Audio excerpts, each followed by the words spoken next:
어려움이 있습니까? 삶이 어렵습니까? 아니면 무엇이 어렵습니까? 우리의 삶이 얽히고 설켜 있을 수 있습니다. 근데 그 삶을 풀려고 하면 잘 풀리지 않습니다. 인간관계는 더 어렵습니다. 우리가 풀어야 될 것은 하나님의 말씀으로 말미암아 그 말씀 속에서 우리의 현실도 우리 인생도 풀려져야 됩니다. 그래야 말씀은 어려운 것이 아닙니다. 말씀은 살아있는 능력입니다. 그 말씀이 내게 머리로 이해되는 것이 아니라 내 가슴으로 내 온몸으로 체험되어지고 고백되어질 때 말씀은 어려운 것이 아니라 말씀은 감동으로 능력으로 우리에게 고백되어질 것입니다. 주여 영생의 말씀이 여기 있사오니 주를 떠나서 우리가 어디로 누구에게로 가겠습니까? 라는 그 베드로의 고백이 오늘 저와 여러분의 고백이기를 소망합니다. 아버지 하나님 감사합니다. 하나님의 말씀 앞에 섭니다. 그 말씀은 진리의 말씀이며 생명의 말씀이며 영의 말씀입니다. 육신의 욕망과 욕심만을 쫓아서 이 땅을 향하여만 살아갈 때는 이해할 수도 없고 이해될 수도 없고 이해가 불가능한 어려운 것이나 그러나 하나님의 시선에 그 말씀에 의지하고 그 말씀에 청종할 때 말씀이 내게 능력이 되어져서 힘이 되어져서 생명이 되어져서 빛으로서 우리에게 성취되어짐을 믿사옵나니 주여 오늘 우리에게 말씀하옵소서. 종이 듣게 싸움나이다. 구주 예수 그리스도 이름으로 간절히 기도합니다. 아멘. 여러분 반갑습니다. 긴 연휴 이후에 일상에 돌아와서 어떻게 적응이 잘 되십니까? 사실 삶은 쉽지 않습니다. 적응하는 것도 쉽지 않고 무언가 새로 배운다는 것도 어려운 것이죠. 근데 여러분 어렵다는 것은 그 자체가 절대적으로 힘겹다 힘들다 보다는 자세히 생각해 보면 어색한 경우가 많아요. 어색하다는 말은 뭡니까? 안 해본 거잖아요. 그리고 거기에 관심조차 갖지 않았던 것. 근데 자전거를 탄다든지 운전면허를 획득해서 운전을 한다든지 하면 모두 다 초보일 때가 있습니다. 처음부터 아주 멋진 레이서가 되거나 베스트 드라이버가 되는 것은 아닙니다. 그것이 내게 몸에 익고 익숙해졌을 때 그때야 알아지고 깨달아지고 고백되는 것들이 있는 것입니다. 왜 중요한지 왜 중요하지 않는지 처음에는 전혀 몰라요. 그냥 평면적으로 보이는 게 나중에는 입체적으로 이것이 선후 관계가 있고 왜 이것이 중요한지 이걸 잘해야 되는지 저거는 뭐 굳이 몰라도 우리가 차를 만드는 사람 아니지 않습니까? 운전하는 데 필요한 것만 알면 되지 모든 것을 다 알아서 스스로 정비할 이유는 없습니다. 그렇게 엔지니어가 될 필요는 없는 것이죠. 엔지니어가 된다고 한다면 어려울 수 있지만 정작 운전하는 그 차를 운전하는 사람으로서는 그 차가 그렇게 쉬운 것이지 어려운 것이 아닙니다. 그냥 내가 운전할 만큼 알아가는 거죠. 그만큼 내게 익숙하냐 익숙하지 않은 것이지 그걸 혼돈해 버리면 안 되는 것입니다. 자, 무슨 말씀을 오늘 같이 나눌까요? 오늘 말씀 앞에 남는 믿음입니다. 말씀이 어렵다라는 고백 가운데 예수님께서 그 제자들과의 대화 그리고 그 말씀이 어렵다라는 것 때문에 수군거렸던 사람들은 결국 떠나갑니다. 외면합니다. 다시 주님을 찾지 않게 됩니다. 저와 여러분이 한 번씩 그럴 수 있습니다. 저도 신학적인 개념이나 말씀이 잘 이해가 안 될 때가 있고 어려울 때가 분명히 있습니다. 근데 그것이 저와 여러분에게 절대적으로 이해 불가능하다 그런 게 아니라 우리가 어색한 거죠. 그리고 그 말씀대로 살려고 하니까 내 삶과 우리의 현실과는 많이 차이가 나기 때문에 어려운 것이죠. 자, 그렇다면 오늘 저와 여러분이 이 말씀 속에서 과연 무엇을 붙잡아야 됩니까? 하나님의 말씀은 이해하기 어렵고 쉽고의 문제가 아니라 말씀은 내게 능력으로 역사하는 것입니다. 그 말씀의 능력이 우리에게 고백되어지고 성취되어지고 드러날 때 밝히 드러날 때 저와 여러분의 인생이 바뀌어지는 겁니다. 그 말씀 속 그 말씀을 통한 하나님 앞으로 달려나가는 생명 얻을 믿음이 우리에게는 중요한 것입니다. 자, 여러분 첫 번째입니다. 걸림돌, 걸림이 어려움이라는 겁니다. 어떤 질문입니까? 예수님께서 말씀합니다. 살리는 것은 영이니 육은 무익하니라. 이 말이 뭐가 되냐면 걸림이 되는 거죠. 이 말이 어려운 것이죠. 여러분 본문 60절에 보면 제자 중 여럿이 듣고 말하되 이 말씀은 어렵도다. 그러면 그 전이죠. 앞에 있었던 말씀은 뭡니까? 나는 생명의 떡이다. 나의 살을 먹고 나의 피를 마시라. 그러면 영원히 목마르지 않고 영원히 배고프지 않고 영생하겠다. 이 말씀을 처음 듣는 사람들에게 입장에서는 미쳤구나. 무슨 말도 안 되는 소리냐. 무슨 사람을 먹으란 말이냐. 이렇게 이해할 수 있는데 근데 여러분 제자들은 예수님과 동행하면서 점점점 보게 됩니다. 깨닫게 됩니다. 확실하게 알게 됩니다. 예수님이 하신 말씀 그리고 치유하는 사역 귀신을 쫓아내는 모든 것들 그 가르치심과 치유하심과 그 권능으로 역사하심을 보면서 이분이 메시아이심을 이분이 인자 하나님의 아들이심을 점점점 주위에서 보게 됩니다. 그렇게 보면서 그들은 처음에는 랍비어 선생님하고 따라다니다가 나중에는 베드로의 고백처럼 주는 그리스도시요 살아계신 하나님의 아들이십니다. 이렇게 인생의 고백이 달라지죠. 그렇게 여러분 예수님을 만나고 예수님을 체험하고 인격적으로 고백하지 않고 껍데기로서만 달려 그리고 쫓아다녔으면 나는 제자라 칭할 수는 있지만 결국 누가 됩니까? 무리일 수밖에 없는 거죠. 영의 말씀, 생명의 말씀이 그들에게 증거되어지고 이 십자가와 그리고 고난과 그리고 부활과 그리고 영생이란 것들 그 모든 복음의 신비한 하나님의 말씀이 증거되어질 때는 받아들이기 힘든 것이죠. 어렵다. 열심히 공부해서 이해하는 것이 아니라 무엇입니까? 내 삶과는 거리가 많은 것이죠. 그렇게 무엇이 됩니까? 수군거림이 됩니다. 스스로 제자들은 그것 가지고 수군거립니다. 너 이해돼? 이해 안 돼. 그렇게 살 수 있을까? 에이 말이 그렇지. 그냥 그런 거야. 교회 가니까 교회에서는 그렇게 해. 근데 일상에서는 삶에서는 직장에서는 다들 그렇게 하는데 누구 집사님도 누구 권사님도 누구 장로님도 목사님들도 그렇게라고 하면서 자신의 세계의 세속적인 관점에서 그냥 살아가는 것입니다. 그러니까 어렵다고 수군거리는 것입니다. 여러분 그것이 어려운 것입니까? 아니죠. 그것은 걸림이 되는 것입니다. 걸림이 되는 것입니다. 영은 살리는 것이고 육은 무익하다. 이 말씀이 그들에게는 무리들에게는 살리는 것이 아니라 결국 육에 속하다는 것이 어떻게 됩니까? 드러나는 것이죠.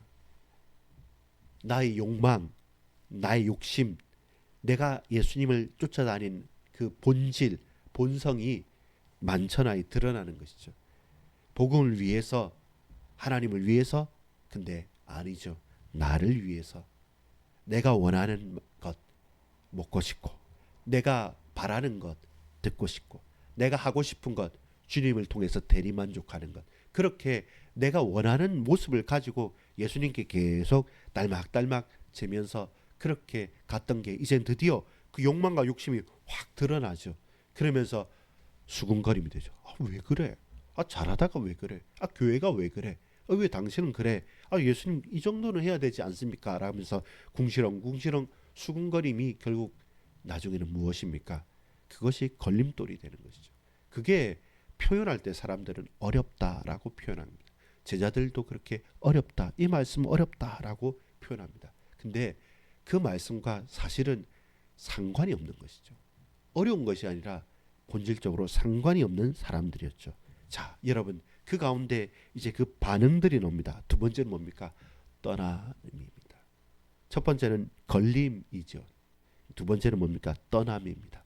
사실은 불신, 믿지 않는 것이죠. 예수님께서 제자들에게 말합니다. 그들이 막 수군거리고 있고 그들이 걸림돌에 넘어지고 있으니까 살리는 것은 영이니 육은 무익하다라고 말씀하시고 그 말씀을 하고 나서 보니까 사람들이 어떻게 하냐면 64절에 보면 그러나 너희 중에 믿지 아니하는 자들이 있느니라. 또한 65절에 내 아버지께 오게 하여 주지 아니하시면 누구든지 내게 올 수 없다 하니 이제는 그들의 욕심과 욕망이 드러났잖아요. 복음 때문에 하나님 뜻 때문이 아닌 나를 위해서 내가 원하는 것을 찾으려고 믿었는데 사실은 믿음이 아니라 그것은 자신을 믿은 것이죠. 그러니까 하나님을 믿지 않은 거지 않습니까? 이제는 내가 원하는 게 안 이루어지니까 아니면 내가 원하는 것을 얻었어요. 배고플 때 먹었어요. 아플 때 병 나았어요. 근데 그것을 통해서 표적을 통해서 주께로 나가지 않으면 이제는 뭡니까? 안 되니까 에이 예수 믿어봤자 별것 없네 라고 떠나고 이제는 내가 병 낫기 위해서 먹고 살기 위해서 믿었으니까 이 욕망이 채워졌지 않습니까? 한 단계 더 나아가야 되는데 그건 내가 어렵다라고 말하고 이제 또 떠나는 것입니다. 그때 예수님께서 말씀하죠. 뭐라고 말씀합니까? 너희도 떠나겠느냐? 너희도 가려느냐?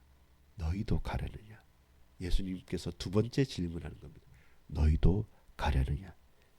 많은 사람들은 그 말씀을 받지 못하고 수군거리고 걸림돌이 되어져서 예수님께서 고난 받으신다, 십자가 지신다는 이 땅에서의 성취하실 그 말씀이 하나씩 두 개씩 증거되어 줍니다. 내가 죽는다라고 할 때마다 점점 많이 떠나갑니다.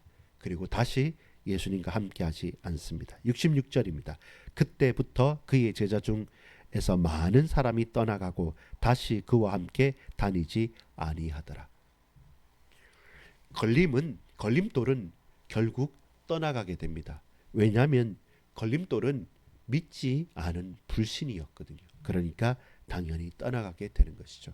여러분, 이런 문제와 사건 앞에 우리는 펼쳐질 때가 있습니다. 그때 저와 여러분, 우리는 어찌하여야 됩니까? 그때 베드로가 고백합니다. 걸림, 떠남, 세 번째입니다. 그리고 머뭅입니다. 주께서 여기에 계시기에 내가 어디로 가겠습니까? 라는 겁니다. 너희도 가겠느냐라고 할 때 많은 제자들은 떠나버립니다. 근데 그 중에 베드로는 그리고 참된 제자들은 다 이해를 해서 너무 쉬워서가 아니라 그들에게도 여전히 어렵고 어색합니다. 그 말씀이 내게 잘 와닿지 않고 흔들리기도 합니다. 그런데 확신하는 것은 뭡니까? 믿음인 것이죠. 여러분, 그래서 말씀 앞에 남는 믿음입니다. 하나님의 말씀 앞에, 예수님의 말씀 앞에 그게 걸림이 되고 수군거림이 되어서 떠난 사람이 있는가 하면 그 말씀 앞에 내 인생을 걸고 남는 사람, 주님을 따르는 사람이 있습니다. 그리고 머문 사람이 있습니다. 뭐라고 말씀합니까? 주여 영생의 말씀이 주께 있사오니 우리가 누구에게로 가오리까? 주여 영생의 말씀이 주께 있습니다. 우리가 그렇다면 누구에게 가서 이 영생의 말씀을 찾겠습니까? 68절에 베드로의 고백인 것이죠. 베드로는 가장 중요한 결정적인 시기 때마다 중요한 믿음의 고백을 하는 예수님의 수제자였습니다. 오늘 저와 여러분의 고백이 그러하길 원합니다. 진실이 드러나는 것이죠. 진실이 드러나니까 어떻게 됩니까? 떠날 자들은 떠나고 남을 자들은 남는 것이죠. 욕망이 드러났을 때는 수군거립니다. 뭐 이렇게 자기 자신을 발가벗겨지죠. 그리고 결국에는 질문하게 됩니다. 결국에는 질문하게 됩니다. 아무리 좋아도요. 가장 결정적인 시기에는 우리가 주님 앞에 서고 우리가 믿음 앞에 서게 됩니다. 진실이 드러났을 때는 떠날 자와 남을 자가 남게 머물 자가 갈리게 되어지는 것입니다. 여러분, 영생의 말씀이 여기에 있습니까? 그렇다면 우리는 이해가 되든 이해가 되지 않든 어렵든 쉽든 내게 생명이 있기 때문에 그 빛이 있기 때문에 나는 그 앞에 무릎 꿇고 순종하는 것입니다. 그렇게 저와 여러분은 이 자리에 머물렀고 그렇게 우리는 이렇게 함께 믿음을 고백하면서 걸어가는 것입니다. 불신자들은 그리고 무리들은 항상 수군거립니다. 이유야 어쨌든 그것이 맞는 수군거림이든 아닌 수군거림이든 언제든지 말도 많고 탈도 많습니다. 여러분, 그 가운데 그 많은 소음들 속에서 저와 여러분은 자신의 욕망과 욕심을 위해서 떠나겠습니까? 아니면 베드로처럼 제자처럼 참된 제자로서 오늘 우리가 하나님 앞에 말씀 앞에 남는 믿음을 고백하겠습니까? 여러분, 우리의 현장, 가정과 가문 어렵습니다. 근데 여러분, 남아있지 않습니까? 우리 가족이니까요. 우리 몸된 교회 힘겹습니다. 근데 여러분, 그럼에도 불구하고 기쁘게 우리 헌신하지 않습니까? 왜 남으셨습니까? 주여, 영생의 말씀이 여기 있습니다. 주여, 내가 주를 떠나 어디로 가겠습니까? 그것은 여러분, 단순하게 머문 것이고 남은 것이 아닙니다. 주님을 따르는 것입니다. 내가 주님을 끝까지 따라가겠습니다. 더 화려해 보이고 더 대단해 보이고 더 재미있고 더 이해하기 쉬운 수많은 곳들이 있습니다. 그러나 내가 지금은 이해되기도 힘들고 지금은 힘겹기까지 하고 어렵기까지 합니다. 그러나 그럼에도 내가 이곳에 머문 것은 생명의 말씀이 여기 있고 주께서 이곳에 임재하시는 것을, 우리 가정과 가문과 교회에 임재하는 것을 나는 압니다. 그리하여 나는 예배 전에 예배자로서 참된 간절함으로, 간절한 기대와 소망을 가지고 예배 이 시간에 하나님 앞에 가장 기쁨과 놀람과 감격으로 최고로 찬양하고, 예배 이후에 이 문을 열고 나가고 내 현장으로 나갔을 때마다, 사람들 앞에 설 때마다 와서 보라, 너희도 와서 보라, 주 내가 메시아 주를 만났다고 증언하는 그런 예배자로 나는 주님을 끝까지 따르겠습니다. 그것이 우리의 고백이어야 됩니다.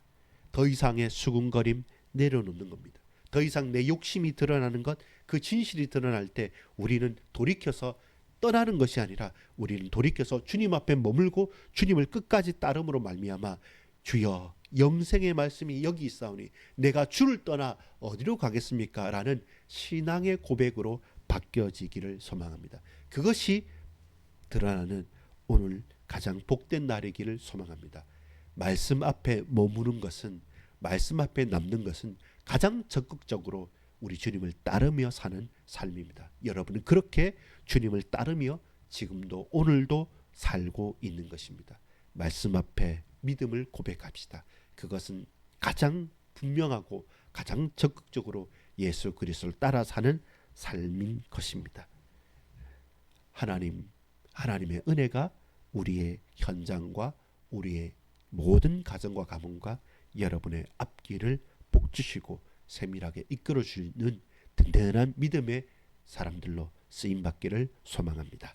아버지 하나님, 감사합니다. 우리에게 은혜를 베풀어 주옵소서. 주께서 사람들처럼, 무리들처럼 먹고 배부른 까닭에 그렇게 따라다니던 그들의 수군거림과 그들의 걸림돌이 아니라 이제는 하나님 앞에서, 말씀 앞에서 남을 수 있는 믿음, 그리고 적극적으로 주님을 따라가는 그 삶이 되어질 수 있도록 우리 일상을, 우리 온 가정과 가문을, 우리 모든 주의 권속들을 세밀하게 붙들어 주시옵소서. 이 믿음의 결단이 빛날 수 있도록, 그리고 외면당하지 않도록 주여 우리와 함께해 주옵소서. 예수 그리스도 이름으로 간절히 기도 올리옵나이다. 아멘.